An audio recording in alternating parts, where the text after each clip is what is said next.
Hello, Alan. We are here. We are your energy group. We are your higher self. We are you. We're not necessarily higher, as you know. This is just a term used for convenience on your planet, in your time-space reality. For we and you are one. So how can one of us be higher than the other? We are all equal. We learn as much from you as you, through what you are doing now, learn from us through these interactions. Just because we live in what you call a higher dimension doesn't mean we are smarter or more free from ego, from attachment than you are in your dimension. The primary difference in our dimension from your dimension is that more of us are aware of how reality works, how all that is has structured the universe. Whereas in your dimension, the vast majority of humans do not have this type of awareness.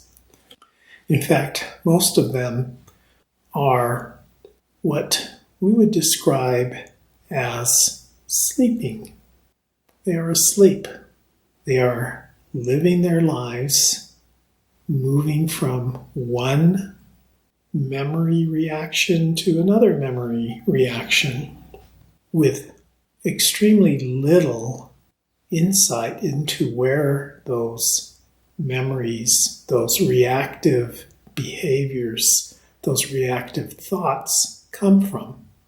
Whereas in other dimensions, the one that you refer to as higher dimensions, people, beings, entities are more aware of how these thoughts and ideas shape their reality.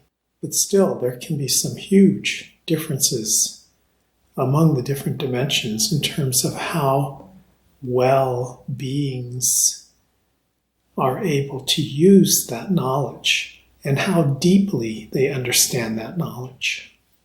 So many on your planet are now talking about how the planet Earth is moving from the third dimension to the fifth dimension. Some people call it the fourth dimension.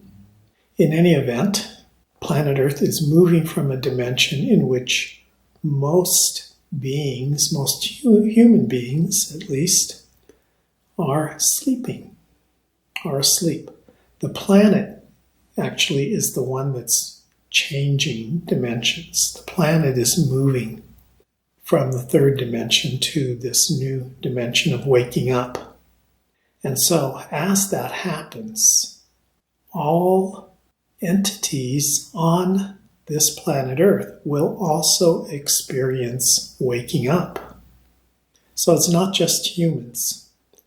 And it's not just the humans who are consciously trying to wake up, as if that's possible, such as yourself, but also the animals, the trees, the plants, everything on the planet is going through an awakening process at this time.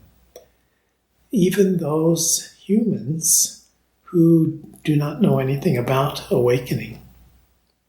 So what this particular dimension that you're moving into, how it is different, is that people are beings, entities on the planet, and the planet itself is more aware of how thoughts, beliefs shape their reality.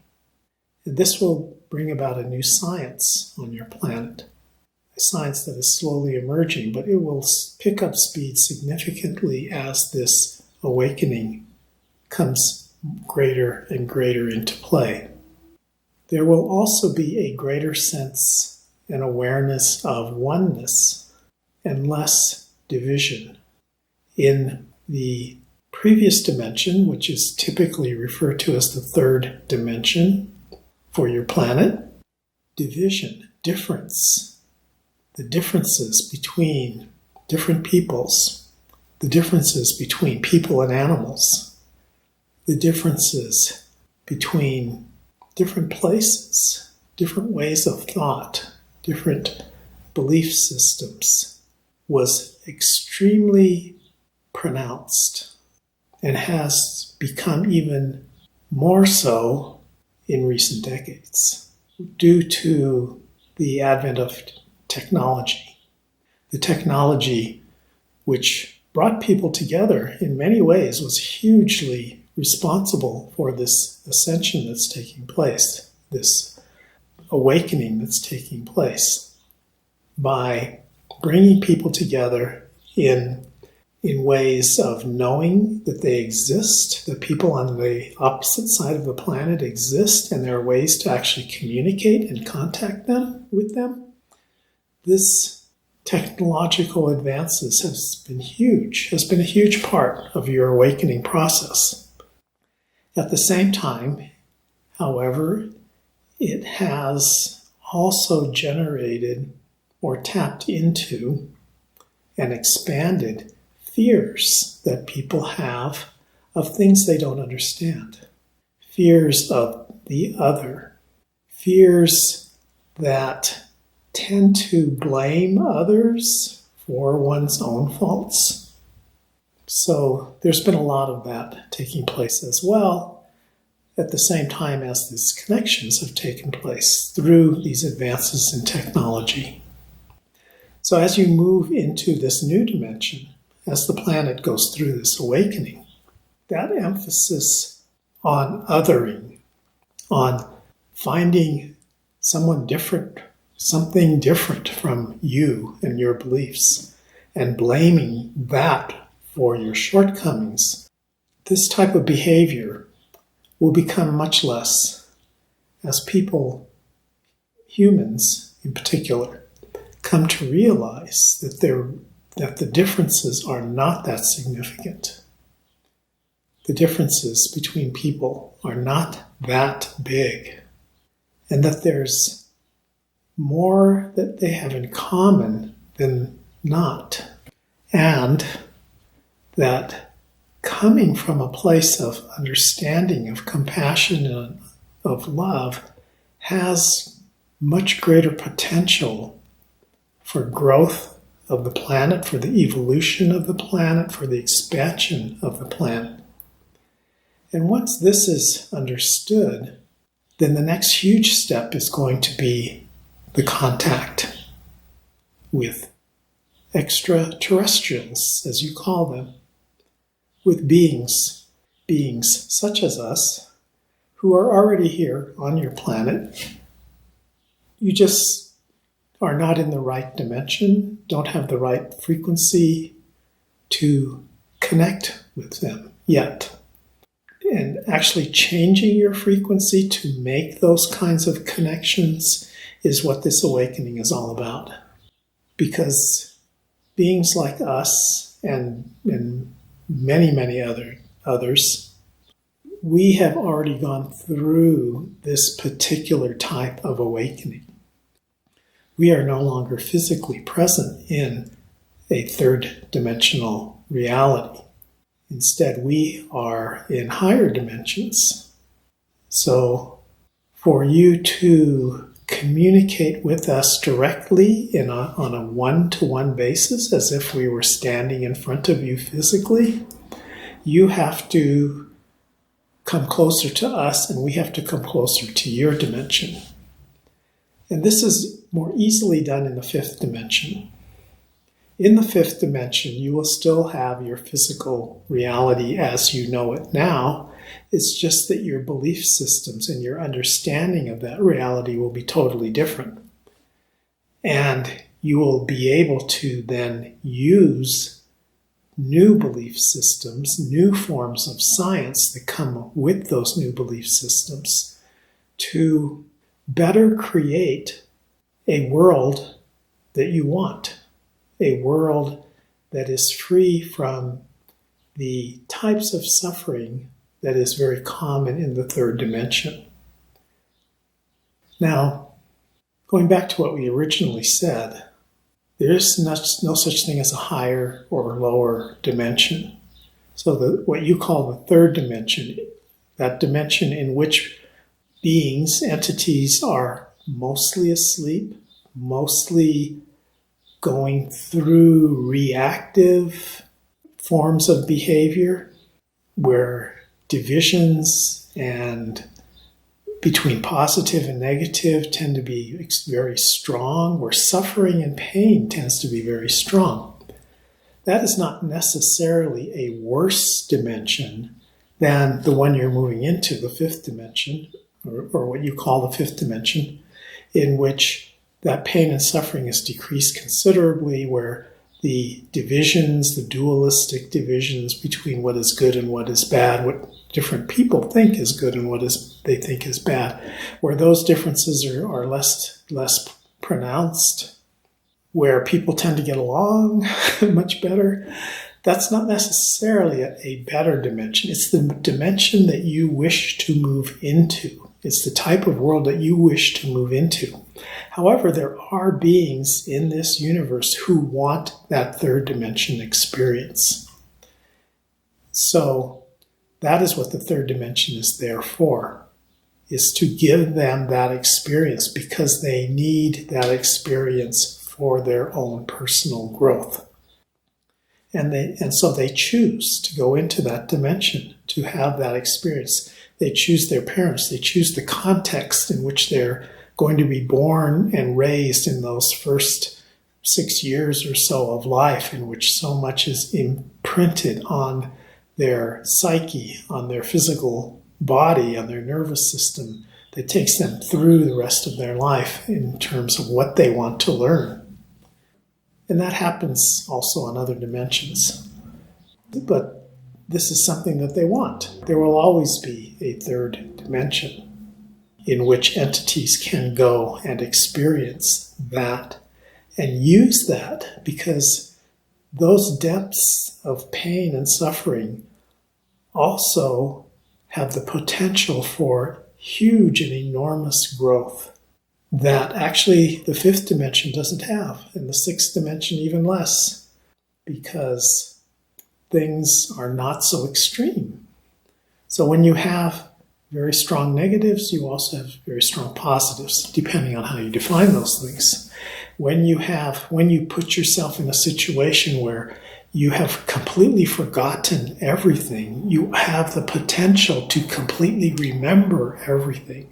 And that experience in one lifetime, what you may call it, to go from one extreme to the other extreme is huge. It can only happen in that third dimensional reality.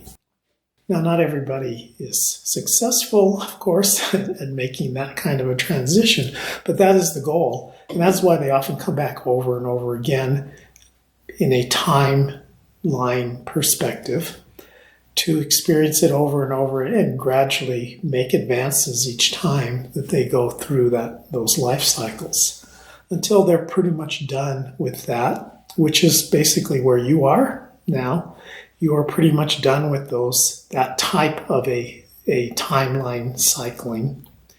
You have all these previous past lifetimes that are stored in your memory that you use to create who you are now. So you don't really need to go back and do those things again, and you don't really need to come back to this third dimension again after this particular timeline experience. You're ready to move on, along with a lot of other beings, along with the planet itself, move into that fifth dimension. The third dimension planet will still be there, because everything exists all the time. There is no such thing as time, but we won't go into that very deeply now. But that third dimensional Earth will be remembered. As long as it's remembered, it exists in some form, in some way, in some place. So you're moving into this fifth dimension, and because the planet is moving and you want to move, you will move with the planet. It's very complicated when we talk about time because time is so narrowly defined in your reality, as you know. In other dimensions, as you get beyond the third dimension, time becomes weaker and weaker until it almost disappears. It still exists in every dimension to some degree. There's some element of time, some small element of space.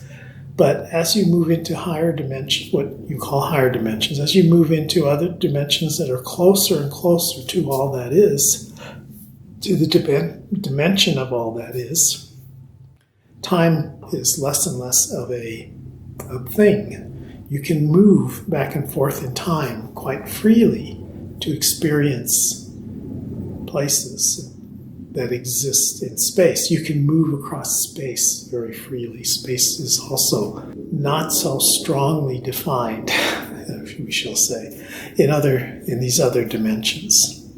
So that's where you're moving towards. And in fact, you are already there. It's just you're going back and forth in many ways. The moment point is all that exists. And in that moment point, sometimes you're in the fifth dimension, sometimes you're in the third, what you call the third dimension. We might mention it as you understand it, the fourth dimension is something that's in between. It's kind of like that dream dimension. Time and space is not nearly so strong, but it is still there. It's still manipulatable. So it's sort of a transition between this third and fifth dimension. And even then, we have a hard time because, as we said, there's nothing that's better between these different dimensions. They're really all kind of parallel to one another, and they have just different characteristics associated with them. Predicting the future, say in a year from now. Well, in a year from now, based on the current trajectory, and it can change, we would suggest in a year from now, the planet is going to be going through more changes. The COVID-19 pandemic, the Black Lives Matter, particularly for the US, you're going to be seeing that kind of thing happening for other places around the planet because the whole planet needs this type of development, this type of coming to terms with the other. And that's what that is, basically. It's realizing that the other is not that other. And the U.S., in some ways, is at the forefront of this particular one, this overcoming the other, overcoming otherness. But other parts of the planet are also going to have to be doing this as well, because it is an issue in almost everywhere, everywhere on planet Earth. And they will all be facing this issue to varying degrees in the coming years. We say the next couple of years, because it is a key component in the awakening of the planet. And it's the planet that's awakening and pushing these kinds of transitions. There's also the division between the dualism that exists politically is one of the strongest ways that it exists in many parts of the world, but in particular in the United States. And that is going to be an issue that's going to arise sometime within the next year, in the next 12 months. This issue is going to arise, and it's going to replace the Black Lives Matter, reducing that otherness experience. It's going to be challenging. There's going to be a lot of protests in many different ways over political issues in the coming year in the US, but also in other parts of the world where you also have these kinds of divisions. but it's also part of that breaking down of otherness. You don't have to actually do away with the duality, but you have to understand that positive and negative is very relative, and that each part of a duality has a value of some kind to some people. And so that's what needs to be recognized. And that's what the goal of this next transition that you're going to be experiencing on the planet will be, is for people to appreciate differences. So it's kind of related to this othering. The reduction of othering will contribute to the reduction of this political dualism as well. There's also going to be a trend towards a more fair economic system. And it's unclear to us exactly how that's going to happen, if it's going to be extremely disruptive in terms of that transition or not. It could be fairly disruptive, but there's going to be a transition to a new type of economic system that is, in general, more fair with less extremes. Some people see this as more of a return to the local. That will be a big part of it as people's values change and they get more into the local. But we don't necessarily see the international as completely going away, because there's a lot of value in that as well in terms of cost savings and the evening out of differentiations across different parts of the planet. So we don't see that as completely going away, but there's going to be a transition. And so that's something to keep an eye out for. It could be a little bit longer to get to there. That could be maybe starting in about 2 years and maybe working its way through 5 years or maybe even longer. It just kind of depends on how much people want to change. The more they want to embrace this 5D reality, the quicker these transitions will take place. Okay, so I think that's about it for now. Hopefully we gave you some insight into things, how things work, where things may be going. We love you. We love your experience. We love your channeling. And we look forward to more. Namaste.